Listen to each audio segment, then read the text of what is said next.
Graça e paz, irmãos, boa noite. Eu venho aqui com muita alegria a essa igreja. Eu tenho muito carinho mesmo por essa igreja que cedeu um bom tempo, né, pastor, do espaço aqui para que pudéssemos estar aprendendo. Eu tenho muito carinho também pelo pastor Joaquim. Muito do que eu sou hoje em relação ao ministério, primeiro devo ao Senhor, claro, mas que utiliza de pessoas como o pastor Joaquim, que investiu em outros pastores. E ainda eu nem era pastor, né? Era um adolescente, um jovem, começando o seminário com 19 anos e adentrando o curso do Pregue a Palavra. Eu acho que eu aprendi alguma coisa. Eu vou tentar, não ao nível desse servo de Deus, mas tentar trazer aos irmãos a mensagem do Senhor. Certamente Deus tem a falar aos seus corações. Louvado seja Deus pela vida de vocês também, tá? O pastor já comentou, mas eu não posso deixar. Que louvor lindo. Estava arrepiado. Assim, linda a mensagem, que Deus continue usando vocês também. O pastor já apresentou, mas vale reforçar, vim com minha esposa, Gabriela, estamos ali num trabalho muito bom que o Senhor tem nos abençoado na primeira igreja batista em Taboado. É um bairro um pouquinho antes de Japuíba, para quem conhece Cachoeira de Macacu, e um pouquinho depois ali ali não é Ambev, mas não é Ambev, isso, Ambev. Um pouquinho depois da Ambev, antes de Japuíba. Estamos ali já há 3 anos. É uma igreja de 30 pessoas hoje, era menos. E Deus tem abençoado, já foram 6 batismos e temos visto Deus abençoando aquele local ali. Tem sido realmente, irmãos, pelo Senhor, porque pelas forças ficar indo toda semana, 1 hora de viagem, no mínimo, para lá e volta, e vai e volta, é só Deus mesmo.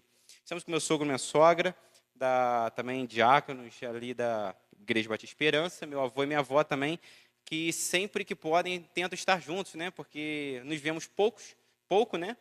Por conta da longa distância de 1 quilômetro da casa um do outro, mas por conta da longa distância da igreja, acabamos nos vendo muito, né? Moramos perto, mas perto, longe. E aí, quando eu comentei sobre a vinda aqui, eles prontamente falaram, vamos ir juntos.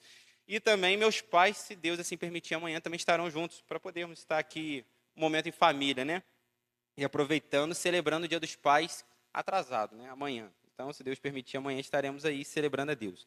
Meus irmãos, dito isso, toda a informação, estou muito feliz de estar com os irmãos. Me trouxeram o desafio de falar sobre essa mensagem tão importante, de que o Senhor Jesus Cristo voltará.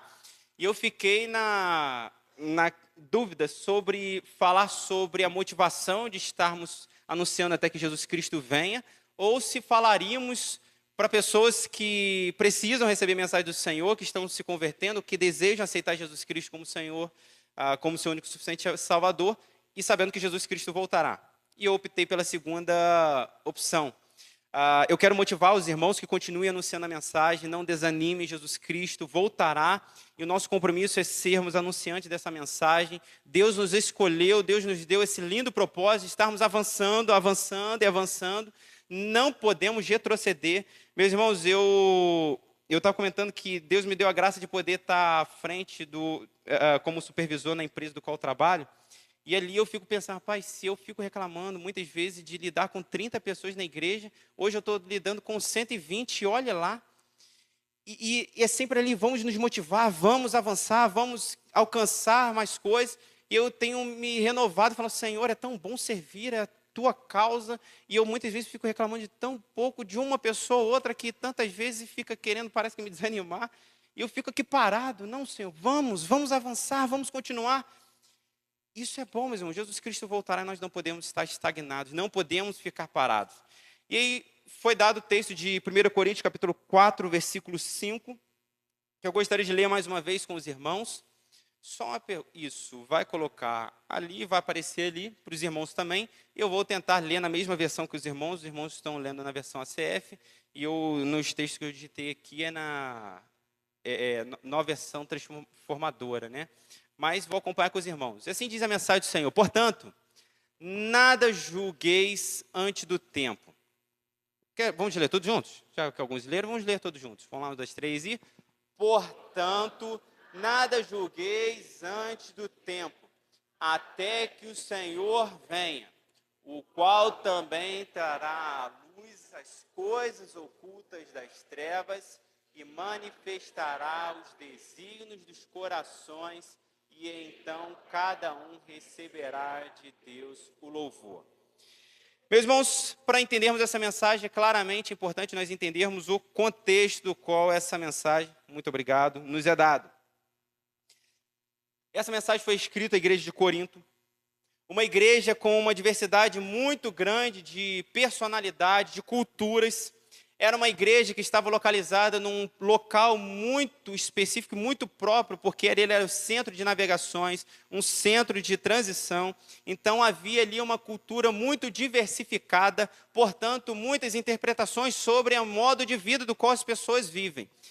Eu tenho certeza que vocês são lá do Rio de Janeiro, a forma do qual vocês veem a vida é certamente muito diferente da gente. Quando eu fui para Cachoeira de Macacu, meus irmãos, ali do lado, para cá já é um pouco mais longe, né? São quase 100 quilômetros, mas ali em Cachoeira de Macacu, quando estivemos indo ali, nós vimos pessoas mais animadas, mais quentes, calorosas, e quando nós estamos em Friburgo, são pessoas mais retraídas, costume de local. E eu acredito que vocês sentiram isso um pouco, né? É diferente, porque a cultura do local muitas vezes interfere na forma de pensar, e não estou aqui lançando filosofia para os irmãos, não, né? Nem sociologia, mas claramente muda um pouquinho a forma de você agir ou reagir às situações. E Corinto sofreu muito sobre isso. Havia ali muitas localidades referentes a cultos idólatras. E as pessoas estavam sendo muitas vezes contaminadas e trazendo muitas ideias mundanas para dentro da igreja, ou muitas vezes não largando as ideias mundanas que estavam em si e praticando-as ainda de forma errada. Dentro da igreja havia muita diversidade de pensamentos, mas também desunião dentro da própria igreja. Eles não estavam se preocupando uns com os outros. E aí nós estamos aqui diante dessa mensagem valiosa, onde nós percebemos que Paulo, no capítulo 3, nós veremos isso amanhã um pouco melhor, estava sendo questionado acerca do seu ministério, ou sendo comparado a outros, porque uns preferiam um, outros preferiam outro, e questionavam o apostolado de Paulo, que não era um dos discípulos do Senhor Jesus. E ele traz exatamente essa mensagem no capítulo 4, dizendo sobre Deus revelará todas as coisas, e ele defendendo o seu ministério, dizendo, eu sou chamado do Senhor, estou aqui para pregar o evangelho, querendo vocês ou não, eu não vou mudar a mensagem do Senhor, eu continuarei a anunciar. E isso tem que ser algo, meus irmãos, que nós temos que defender muito firmemente. Os tempos estão mudando, a mensagem do Senhor não pode mudar. As pessoas, as ideias, as culturas e até mesmo muitas vezes o trato com relação à ortodoxia da igreja, aqui como que se vamos cantar 6 músicas, 5, 4, 3, antigamente cantava muito cantor cristão, hoje menos, isso aí vai até talvez mudar com o tempo. Mas a mensagem, a centralidade da mensagem não pode mudar. Não pode mudar. E é algo que nós temos que ter isso em mente, Jesus Cristo voltará e a nossa conduta cristã, ela tem que ser impecável. Ela tem que ser contínua. Não podemos alterar isso. Eu estava ouvindo o pastor Augusto Nicodemos falando sobre isso, né, numa live, e ele falou que o problema era ser corintiano. E aí perguntaram a ele, então você faz parte do time de santos? Somos do grupo dos santos, né? Então não podemos nos corromper com esse mundo. Não podemos nos corromper com esse mundo. Então, dito isso, meus irmãos, uma coisa que nós temos que ter em nossa mente, que não podemos mudar de forma alguma, é não nos envergonhar desse evangelho que é o poder de Deus para a salvação de todo aquele que crê. Romanos 1,16 fala isso, pois não me envergonho das boas novas a respeito de Cristo, que são o poder de Deus em ação para salvar todos os que creem, primeiro dos judeus e também dos gentios. Essa mensagem do qual nós anunciamos, meus irmãos, uma mensagem que é o poder de Deus para a salvação. E eu deixo para os irmãos, então, a seguinte pergunta, do qual nós refletiremos nessa noite. Claro, uma grande ideia, né, meu pastor? Não sei se o senhor apresenta a igreja, mas Jesus Cristo, tudo aquilo no qual nós precisamos, é a revelação do conhecimento e o poder de Deus para a salvação da humanidade que está perdida sem Ele. Mas eu quero que vocês gravem uma coisa. O que vocês estão procurando? É uma pergunta. O que estamos, de fato, buscando? Amanhã pela manhã nós veremos quem estamos buscando. Hoje, pela noite, o que nós buscamos. 1 Coríntios, capítulo 1, versículo 18 ao 31 será a mensagem dessa noite, mas eu falarei em parte para os irmãos. 1 Coríntios, capítulo 1, versículo 18 e versículo 19. eu criei umas artezinhas, tentei criar umas artezinhas, né? Eu não, o ChatGPT. Para passar para os irmãos, mas eu não sabia como ia ser dinâmica, então não continuei. Eu faço isso lá na igreja, preparo umas artes, boto lá e fico lá para a igreja, né? Mas não sabia como ia ser dinâmica, então deixei. Mas aqui na artezinha eu tinha criado uma... Sabe aquela brincadeira de cara ou coroa, né? Que você joga, aí tem os dois lados. E essa é a ilustração que eu queria trazer para os irmãos. A mensagem, ela é uma, mas ela apresenta dois lados. A mensagem, ela é uma, mas ela nos apresenta dois lados. 1 Coríntios 1, 18 e 19 nos diz o seguinte: a mensagem da cruz é loucura para os que se encaminham para a destruição, mas para nós que estamos sendo salvos, ela é o poder de Deus. Como diz as Escrituras, destruirei a sabedoria dos sábios e rejeitarei a inteligência dos inteligentes. Meus irmãos, há uma pessoa que certamente, para quem passou pelo período de escola, estudou sociologia, filosofia, conheceu alguém chamado de Aristóteles. Ele é chamado de o pai da lógica. Ele tem duas frases que elas são assustadoras, tá? E o seguinte, uma delas: a dúvida é o princípio da sabedoria. Palavra de Aristóteles, abre e fecha aspas. Segunda, o ignorante, afirma, o sábio duvida, o sensato reflete. Fecha aspas. Diz Aristóteles, eu estudo história, não tenho por intenção nenhuma ser professor de história e nem defendo nada de politicagem desse lado, mas estudo história porque eu quero me aprofundar em teologia depois com mestrados ligados à história da Bíblia.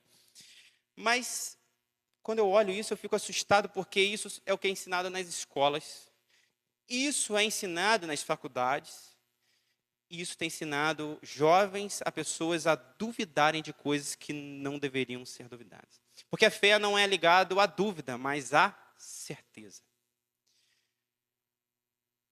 De forma alguma nós podemos trazer que o princípio da sabedoria é duvidar.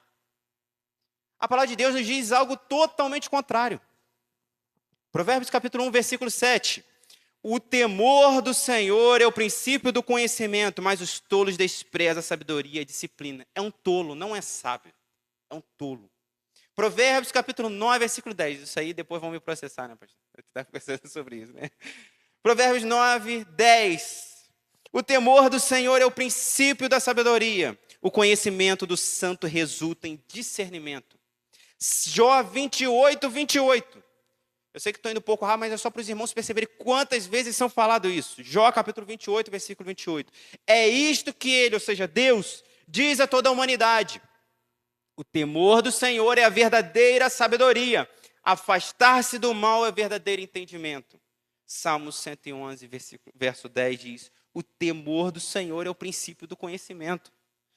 Todos que obedecem a seus mandamentos mostram bom senso. Louve-no para sempre. A dúvida não é representação da sabedoria, mas sim é temer a Deus. E temer a Deus, meus irmãos, não está ligado mais uma vez a nós duvidarmos, mas nós termos convicção do que nós estamos fazendo. Falamos sobre crer em Deus e até mesmo você que talvez não faça parte dessa igreja, não esteja seguindo nenhuma denominação, nenhuma igreja, provavelmente diz em algum momento, eu creio que existe um Deus, mas não se entregou por completo a Ele, não há uma convicção plena ainda. Ainda há divisão, ainda há dúvida, ainda precisa de uma transformação por completo. A vida cristã ela está baseada na fé, algo que você crê e nem mesmo você possa ver naquilo que você crê, mas você crê. Hebreus fala sobre isso. Nesse texto, meus irmãos, que nós acabamos de ler de 1 Coríntios, capítulo 1, versículos 18 e 19, nos são apresentados dois grupos. Primeiro, aqueles que estão caminhando para a destruição. O segundo grupo, aqueles que estão sendo salvos. Ao mesmo tempo, também nos são apresentadas duas perspectivas diferentes acerca desses grupos. Primeiro, os que estão caminhando para a destruição, eles entendem que a mensagem é loucura. Aqueles que estão sendo salvos, eles têm a perspectiva acerca dessa mensagem, que ela é poder. A mensagem, ela é a mesma. Quem a recebe, que está recebendo de forma diferente. Aquele que recebe, se entregando a Jesus Cristo, ela é poder para a transformação da sua vida. Mas para aquele que a recebe com desprezo, achando que é loucura, ela é a representação da sua destruição. Já estamos caminhando pelo pecado, o homem já caminha para a perdição. Jesus Cristo está te apresentando uma salvação. Só precisa de médico quem está doente. Só precisa de pedreiro quem quer construir. Nós só precisamos de determinadas ações quando há uma necessidade. Só precisa de Cristo Jesus quem entende o seu estado de pecaminosidade. Todos nós, na verdade, somos pecadores. A questão é quem entende isso. Quem compreende que precisa a mudança da vida. Há um Deus santo, santo, santo, que é desejoso em te salvar. Essa mensagem, meus irmãos, ela está centrada na encarnação de Cristo Jesus e crucificação de Cristo Jesus. Ele quer nos livrar dessa escravidão, nos levar para distante, para próximo dele. O pecado gera sofrimento e é exatamente isso que a sociedade está, sofrida, doente. Meus irmãos, eu não sou muito crítico às coisas, não gosto nem de ficar falando muito de determinadas coisas, mas olha a nossa sociedade atual, olha os torneios que está tendo aí, nada contra você que está querendo farmar a hora, não, mas olha como nossa sociedade está doente. Está farmando a hora, né? É, né? Fazendo movimentos que hoje parecem loucura mesmo. E aí, meus irmãos, quando nós começamos a ver, não é só sobre isso, não. É sobre tantas outras coisas. Tantas outras coisas. Que nós estamos vendo pessoas caminhando para a destruição. As semanas foram apresentadas. Uma mulher que joga ou basquete ou vôlei, se não me engano é basquete, que ela defendeu a posição dela ali, falou, eu não jogarei com determinada pessoa porque ela não é do sexo feminino. E ela disse que não sairia da quadra e que não haveria jogo até que não fosse retirada determinada pessoa que se considera de determinada forma.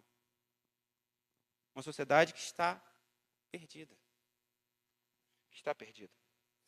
Efésios, capítulo 2, versículo 2, meus irmãos, nos fala que vocês estavam mortos, nós estávamos mortos, nossos pecados e delitos, de nossa desobediência, nos quais nós costumávamos viver, como o resto de todo mundo, obedecendo ao comandante dos poderes do mundo invisível. Toda a humanidade está perdida se não for Jesus Cristo. Toda a humanidade está perdida se não for por Jesus Cristo. Meus irmãos, muitas vezes ficamos buscando sabedoria, inteligência, e tem que fazer faculdade. Talvez o que nós queremos mais para os nossos filhos, muitas vezes, é a própria faculdade e não Jesus Cristo. Ficamos instigando desde a criança pequenininha que o que ela tem que ser é um médico, que ela tem que ser um advogado, que ela tem que ser alguém do exército. E pouco falamos que o que você tem que ser é um cristão autêntico. Alguém de fé. Alguém que aceita Jesus Cristo como seu Senhor e Salvador, independente da sua profissão, que não atrapalhe a sua fé. Se é um motorista, alguém de gari, alguém que trabalha como gari, pouco importa se você é um cristão autêntico. Isso aqui é realmente valioso. E nós ensinamos às nossas crianças que ela tem que ser estudiosa, e tem que ser mesmo. Estudem. Estudem. Mas tratamos como se isso fosse o mais importante, porque tem que ter dinheiro. E aí existe uma lei, diante da ciência, nós já estamos falando de tanta sabedoria, que ela é chamada de Lei Borel, ou Lei de Borel, né? É melhor, Lei de Borel. Que ela diz que qualquer coisa elevado a 50, 10 elevado a 50, é praticamente impossível de acontecer, de existir. Qualquer coisa elevado a 10, 50, 10 elevado a 50, perdão, ela é impossível, praticamente impossível de existir. Se você pegar no seu celular, o meu é um celular razoável. Eu consegui pegar, fiz o cálculo mesmo, tá? 10 vezes 10, vezes 10, isso é elevado, vezes 10, vezes 10, até 17. 10 elevado a 17. Depois disso, o celular já não calcula mais. Ele dá um 10, e aí 17, 18, 19, não calcula mais. De tantos zeros. Então, se nós pegarmos 10 elevado a 50, dá uma infinitude de números e já diz que é impossível, praticamente impossível de acontecer. Meus irmãos, você sabe qual é o cálculo baseado para que a vida existisse da forma do qual nós temos, o universo fosse tão harmônico como ela é hoje? É 10 elevado a 138. 10 elevado a 138. Para que a vida existisse do jeito que ela existe hoje. O Sol em determinado lugar, a Terra a sua distância, na sua rotação, na sua translação. Dessa forma, existe vida. 10 elevado a 138. Se 10 elevado a 50 já é praticamente impossível, os irmãos conseguem imaginar quanto que é 10 elevado a 138? É 50 mais vezes 10, mais vezes 10, mais vezes 10, mais vezes 10, até 138. Isso para que pudéssemos dizer que a vida existe hoje. E os cientistas, eles querem falar que a Terra ela foi criada da obra do acaso, por causa de uma pequena explosão.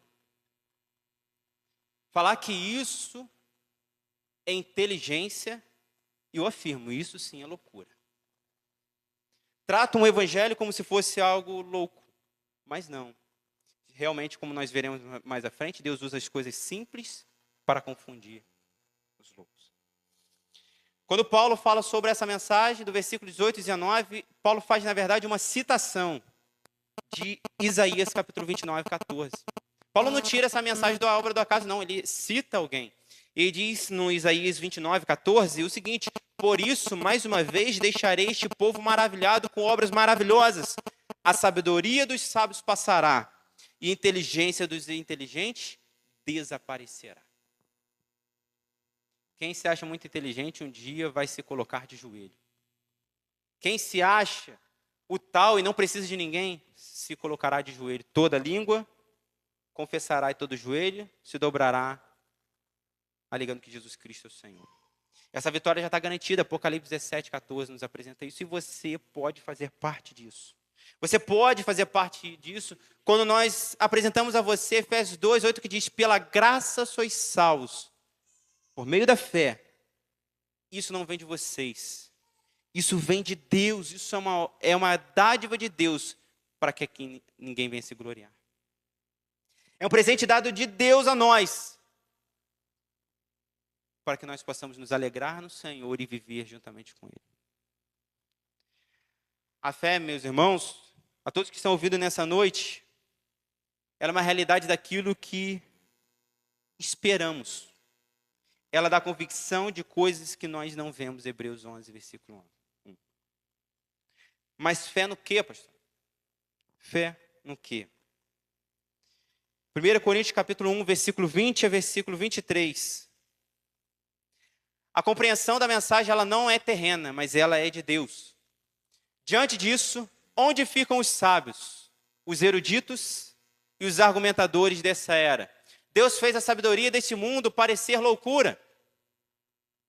Visto que Deus, em sua sabedoria, providenciou que o mundo não conhecesse por meio da sabedoria humana, usou loucura de nossa pregação para salvar os que creem. Pois os judeus pedem sinais e os gentios buscam sabedoria. Assim, quando pregamos que o Cristo foi crucificado, os judeus se ofendem e os gentios dizem que é tolice. Meus irmãos, mais uma vez, Paulo faz outra afirmativa baseada em Isaías, que diz no capítulo 19, versículo 12, diante disso, onde ficam os sábios, onde ficam os eruditos e os argumentadores dessa era? Ele está falando em cima do próprio Egito, que no passado se considerava uma nação extremamente inteligente. Vimos o futuro do Egito destruído. Nós vimos o passado também do qual eles se gloriavam, destruídos. Tanto no passado quanto no futuro nós vimos o Egito que caiu e que se achavam os tais. Somos sábios, somos inteligentes, olha que nós construímos e nós vimos o Egito derrotado. E Paulo, quando fala desse presente século, no presente tempo do qual ele estava pregando, ele fala acerca do que estava vivendo, citando o passado. Assim como o Egito se achava também, caíram, cuidado com os sábios desse tempo, porque eles também cairão. Usam de ciência para todas as coisas, mas quando nós falamos da palavra de Deus, os cientistas não conseguem usar uma ciência chamada crítica textual para ver que a Bíblia era verdadeira. Utilizam da ciência, nossa, que maravilha, ciência linda, mas não sabe usar da ciência crítica textual, que é uma ciência, chamada crítica textual, para verem que a Bíblia é verdadeira. Porque não querem. Quando os olhos estão fechados, meus irmãos, ou você que está aqui presente, fica difícil. Está na hora de abrir os olhos. Eu quero mudar, eu quero enxergar isso. Eu quero enxergar isso. Há caminhos para alguns que parecem até corretos, mas acabam levando a estrada de morte, como diz o sábio Salomão. Talvez você ache que está caminhando certo, seguindo a homens, mas há caminhos dos homens que parecem ser sábios, mas eles levam à morte. Eu quero trazer algumas aplicações rápidas aqui para os irmãos perceberem como que Deus ele tem se mostrado bondoso, presente no nosso tempo, e que mostra que essa loucura, que esse mundo realmente não é dada por Deus, mas é pelos próprios homens. Nós vimos no passado, história, Israel caminhando 40 anos no deserto, e suas roupas não se gastaram. Deuteronômio 29, versículo 5. Nós vimos um povo que era protegido pelo Senhor com nuvem pela manhã e uma tocha pela noite, para que o povo pudesse caminhar de manhã e pela noite. Êxodo 13, 20 e 21. Nós vimos um povo do qual não faltava alimento, porque Deus fazia o maná cair do céu. E os 16, versículo 4. Quando nós olhamos para a nossa vida, agora olha a sua vida. É verdade que o alimento não cai como um maná cai do céu, até porque quando o povo entrou à terra, não precisava mais da plantação deles, eles colhiam fruto. Aquilo era o momento que Deus precisava agir em favor do povo. No deserto não se planta. E quando não estava mais no deserto, havia plantação. Os irmãos muitas vezes conhecem sobre plantação até mais do que eu. Mas quando nós olhamos a nossa vida, nós vemos a promessa de Deus, como diz em Mateus, se cumprindo, do qual Deus não deixa o seu alimento faltar. Pode não ser um rico, milionário, bilionário, mas faltar não. Deus provê. Quando nós olhamos nossa roupa, nós não precisamos que uma roupa dure 40 anos, porque nós não estamos caminhando no deserto. Mas também Deus não deixa faltar.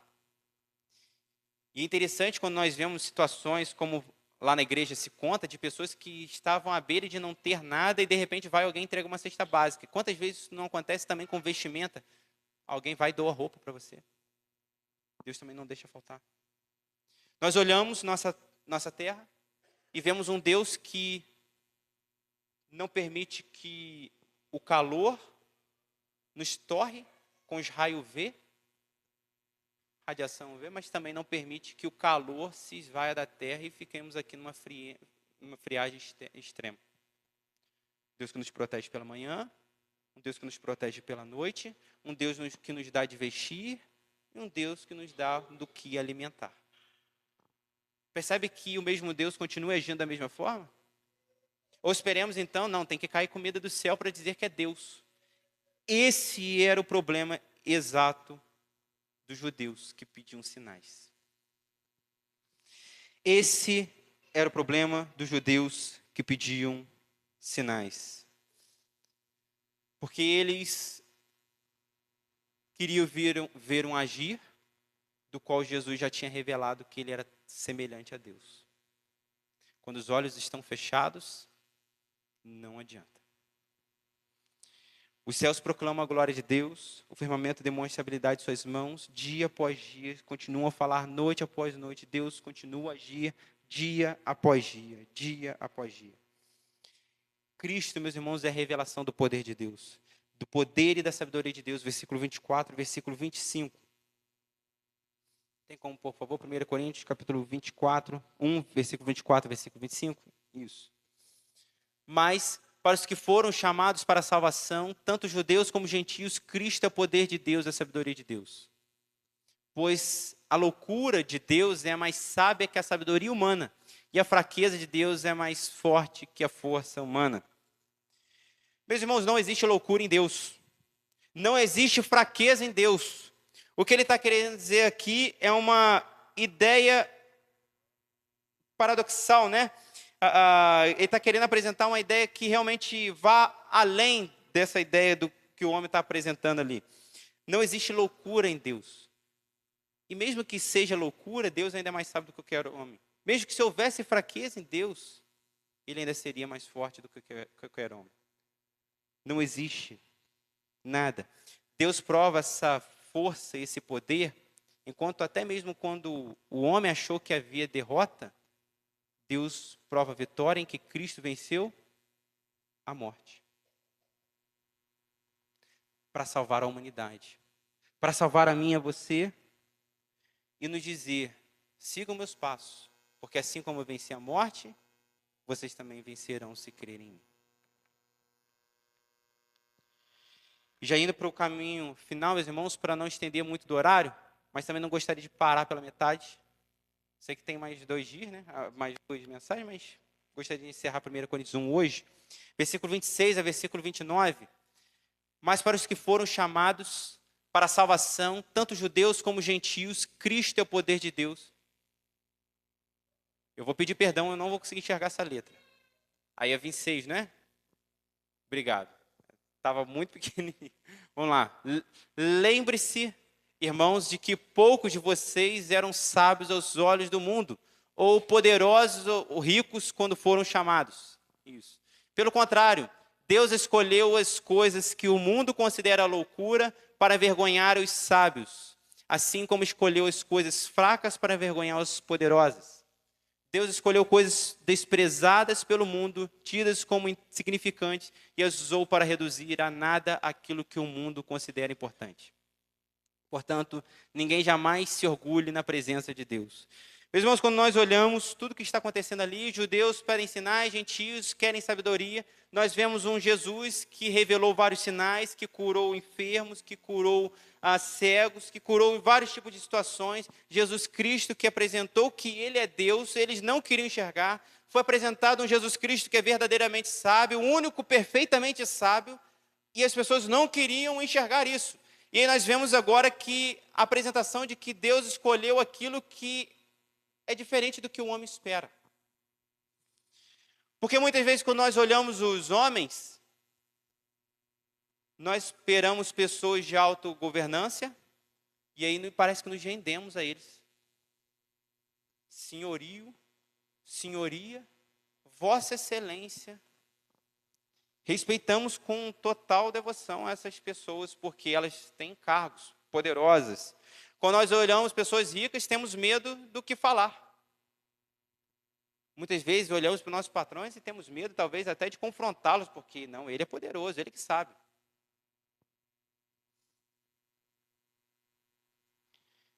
Me recordo quando meu patrão fez uma pergunta sobre uma situação lá, e eu olhei para ele e falei, eu acho que você foi certo em tudo, com exceção de que você falou muito palavrão.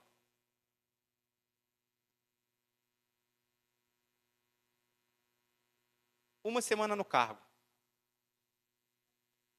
Continua até hoje. Mas eu falei, mudaria nada com exceção disso. Não precisa falar assim. Suas palavras não precisam ser essas, podem ser diferentes. E no final ele disse, você está correto. Que bom. Que bom que entendeu dessa forma. As pessoas esperam pessoas ricas, pessoas poderosas. Só que sabe o problema mesmo? Quando nós olhamos pessoas ricas, muitas vezes o rico não fica clamando por cura, porque ele vai lá e paga um médico. Quando nós olhamos os poderosos, pensamos nos governantes, nós louvamos ao Senhor com cânticos em cima de Senhor, seu Rei dos Reis. Os governantes eles já têm os seus governos. Para que eles vão se humilhar, se rendendo a um outro governo, digamos assim? Porque já são poderosos, já chegaram à classe alta. E Deus, na verdade, escolheu as coisas simples para confundir as sábias. Deus escolheu as coisas que aparentemente são tão simples como se arrependa dos seus pecados. Essa é a palavra final para você, se arrependa dos seus pecados. E muitas vezes as pessoas não conseguem abrir os olhos porque é simples demais. Só que nessa simplicidade, há uma questão muito importante do qual a música de vocês, que vocês cantaram, fala sobre o orgulho e ir ao chão. E é o que muitas vezes o homem não está disposto. Quando se busca a sabedoria, o ego infla. Você está alto, poderoso, sei falar de tudo. E quando nós falamos desse Cristo, nós somos nada. E o que nos deve ser gerado é joelhos no chão e arrependimento de pecado. Percebe qual é a diferença como a sabedoria dos homens tem levado o homem tão distante do Senhor? E quanto ele chama coisas simples, pessoas que estão dispostas, pessoa que não está doente, ela não precisa de médico. Mas o enfermo precisa. Aquele que se acha poderoso, ele não vai aceitar Jesus Cristo, mas o que encontra pecado em si próprio vai se arrepender dos seus pecados. Eis o convite para nós nessa noite. Se arrepender dos nossos pecados, se arrepender dessa nossa busca pelo um conhecimento desenfreado do qual não é pelo Senhor, é pelas coisas dessa terra. É se arrepender, parar de buscar as sabedorias desse mundo para buscar o Senhor, o dono de toda a sabedoria. Para encerrarmos, agora sim, 1 Coríntios capítulo 30, versículo 31. Cristo, Ele é tudo o que precisamos. 1 Coríntios capítulo 1, versículo 30 e 31. Eu falei errado, desculpa. Foi por iniciativa de Deus que vocês estão em Cristo Jesus, que se tornou a sabedoria de Deus em nosso favor, nos declarou justos diante de Deus, nos santificou e nos libertou do nosso pecado. Portanto, como diz as Escrituras, quem quiser orgulhar-se, orgulhe somente no Senhor. Foi por iniciativa de Deus, não foi nós. Mas agora nós precisamos dar o nosso passo. Nós precisamos reconhecer quem nós somos e quem o Senhor é e falar, Senhor, eu quero mudar a minha vida. Eu quero agir de forma diferente, Senhor, do qual eu agi. Eu quero sair daqui, Senhor, uma nova criatura, mudando os meus atos, mudando a minha forma de pensar. É em Cristo e somente por Ele. Cristo é tudo do qual nós precisamos. Meus irmãos, no final todo joelho se dobrará. Toda língua confessará. Contudo, existe um momento do qual Deus nos dá a oportunidade de fazermos isso pela transformação do nosso coração. Mas chegará um momento que será por livre e espontânea pressão. Não haverá mais tempo para arrependimento. E Deus chama você a, nesta noite, se render aos pés de Jesus Cristo. Se render aos pés do Senhor. Nós estamos anunciando essa mensagem até que o Senhor venha. Quando Jesus Cristo voltará? Eu não sei. Pode ser nessa noite.